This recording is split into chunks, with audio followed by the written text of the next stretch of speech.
A Belton teenager disappeared. Kara Kopetsky didn't come home from school. It's one of those towns where something like this happens. That's difficult for this community. May 4th, 2007, a Friday morning in Belton, Missouri. 17-year-old Kara Kopetsky walks the halls of Belton High School. At 10:30 a.m., security cameras capture her one last time. She leaves the building and never returns. That afternoon, her mother makes the call. 911, what's your emergency? My daughter didn't come home from school. She's 17. We can't find her. A teenager missing in daylight, a town on edge, and a family about to begin a 10-year search for answers. My name is Detective Daniel, and welcome to Detective Daniel Files. Here, we uncover the darkest mysteries, the missing, the forgotten, the cases that haunt families for decades. If you're new here, kindly subscribe and tell me your name and where you're watching from. Together, we shine a light into the shadows. Kara Elise Kopetsky, 17 years old, a junior at Belton High School. To her friends, she was funny, outgoing, unforgettable. To her mother, Rhonda, she was everything. A daughter, a best friend, a bond that could not be broken. Like many teens, Kara had struggles, arguments at home, stress at school, a fight for independence. But through it all, she always came back. She always came home, until the morning she didn't. Kara's life took a dark turn when she met Kylr Yust. At first it seemed like a teenage romance, but it quickly became toxic. Yust was controlling, jealous, obsessive. Friends saw the change in Kara. Her laughter faded, her freedom slipped away. It didn't stop there. He threatened her, he grabbed her, he choked her. Days before she vanished, Kara went to court. She filed for a protective order. Her own words written down. He kidnapped me, he restrained me, he choked me. But that order came too late, because just days after seeking help, Kara disappeared. Friday, May 4th, 2007. Kara walked into Belton High School just after 10 a.m. The morning seemed ordinary. Students filled the hallways, bells rang, teachers called out assignments. At 10:30 a.m., the cameras inside the school captured her one last time. The footage is grainy, but there she is, moving quickly, heading toward the exit doors. Moments later, she walked out. No friends beside her, no goodbye, no reason. She simply disappeared into daylight. That afternoon, when school ended, Kara never came home. Her mother, Rhonda, waited. The minutes stretched into hours. Finally, a phone call came. It was Kara. Her voice sounded hurried, uneasy. The words were short, unclear. After that call, there was only silence. When the night fell, panic set in. Rhonda knew something was terribly wrong. Kara had never simply vanished. That camera footage, Kara leaving school, would be the last known image of her alive. Kara's story reminds us, predators don't always hide in the shadows. Sometimes, they sit right next to us, controlling, isolating, breaking trust. That's why I wrote my book, Predator Next Door, How Teens Are Lured, Taken, and What to Do to Stay Safe. Inside, I reveal the exact methods predators use, and more importantly, how you and your loved ones can fight back. Click the link in the description below to get your copy, because knowledge is protection. And as Kara's family waited through the night, unaware, the search for a missing teenager was about to begin. The night of May 4th turned into panic.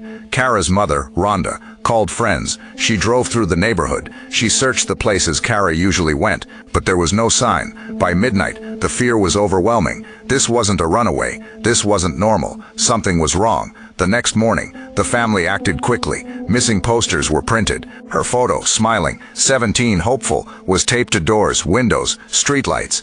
Each sheet of paper carried the same desperate plea. Have you seen Kara? Friends, neighbors, classmates, they all joined in. The community of Belton began searching fields, wooded areas, and side roads. Strangers volunteered. People shared her story. Law enforcement opened an investigation. Detectives questioned friends. They studied the security footage. They tracked Kara's last phone calls.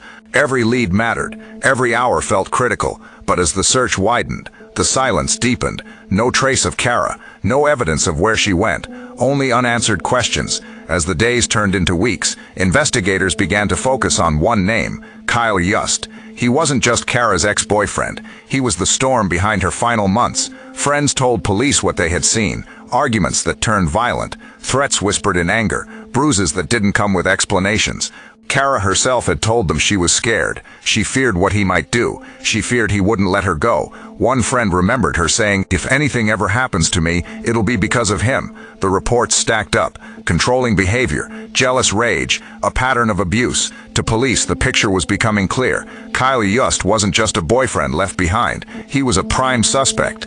If you've stayed with me this far, then you already know how critical awareness is. Kara saw the warning signs. She tried to escape, but like so many teens, she was trapped in fear. That's why I wrote Predator Next Door, How Teens Are Lured, Taken, and What to Do to Stay Safe. It goes deeper, it shows the tactics predators use, and it gives families clear steps to fight back before it's too late.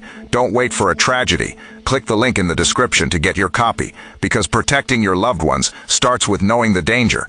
Days turned into weeks, weeks into months, and then into years. For Kara's family, every morning began with the same question: where is she? Her mother, Rhonda, refused to give up. She pushed police. She searched for leads. She spoke to reporters. But the answers never came. Each May, the family gathered. Friends, classmates, strangers. They lit candles. They held posters. They prayed for Kara's return. Vigils filled with tears and silence. Balloons rose into the sky, carrying hope that somewhere Kara was still alive. But as the years dragged on, hope became heavier to carry. There was no trace, no sign, no closure. The chair at the dinner table stayed empty, the bedroom untouched. Every reminder of Kara froze in time. For a decade, her family lived in limbo, between grief and hope, between silence and answers, and all the while, suspicion still lingered around Kylr Yust. But suspicion wasn't enough for justice. April 2017, 10 years after Kara vanished. In the woods of rural Cass County, a mushroom hunter stumbled onto something he could never forget: bones, scattered, hidden in the brush. Authorities rushed to the scene. What they found shocked everyone. Not one set of remains, but two. The first belonged to Jessica Runions, a young woman last seen in 2016, also connected to Kylr Yust. The second set would take months to confirm. Forensic teams worked carefully. Every bone, every fragment was examined. DNA testing began, and in August of 2017, the truth was revealed. The remains were Kara's. After 10 years of silence, the Woods had finally given up their secret. For her family, it was an answer, but it was not peace, because now the fight for justice was only beginning. After the discovery of Kara's remains, prosecutors moved forward. The name at the center of it all was the same: Kylr Yust. He was charged in both cases: the death of Kara Kopetsky in 2007 and the death of Jessica Runions in 2016. 2 young women, 2 lives stolen, 1 man standing accused. The trial began in 2021. The courtroom filled with Kara's family, Jessica's family, and a community that had waited more than a decade for answers. Witnesses stepped forward. Friends told the jury what Yust had confessed to them. Over the years, he had bragged. He admitted he killed Kara. He admitted he left her in the woods. One by one, their voices painted the same chilling picture. Yust could not let her go, and he made sure she would never escape him. The evidence was overwhelming. The jury deliberated, and the verdict was delivered. For Kara Kopetsky, guilty of voluntary manslaughter. For Jessica Runions, guilty of second-degree murder. The sentence was harsh, and yet for many, not harsh enough. Life in prison for Jessica, 15 years for Kara. Consecutive terms, life plus 15, effectively 45 years behind bars. For the first time in over a decade, justice had a name. But for Kara's family, justice could never fill the empty chair at the table. Kara's story did not end in the courtroom. Her name became a warning and a lesson. In Belton, the community carried her memory. Schools spoke more openly about the dangers of abusive relationships. Teachers, counselors, parents, they all used Kara's case as a reason to talk to teens about control, jealousy, and violence. For families of the missing, Kara's story became a symbol, a reminder that silence can last for years, but persistence and pressure can still bring answers. Her vigils became more than candles in the night. They became calls to action, a way of saying, this can happen anywhere, to anyone. Kara's legacy was not just about loss. It was about awareness. It was about prevention. And it was about turning tragedy into a lesson that could save someone else's child. Kara's story is tragic, but it carries a warning no family can afford to ignore. In my book, Predator Next Door, How Teens Are Lured, Taken, and What to Do to Stay Safe, I break down the methods predators use, step by step. More importantly, I show how teens, parents, and communities can recognize the danger and stop it before it's too late. If you want the tools to protect your family, click the link in the description and order your copy today, because awareness saves lives. She walked out of school in broad daylight and vanished. For 10 years, her family waited for answers. Today, they have justice, but never wholeness. Kara's case reminds us, when you see the warning signs, don't ignore them. If you know someone missing, call your local law enforcement or contact the National Center for Missing and Exploited Children. And always, stay aware, stay safe.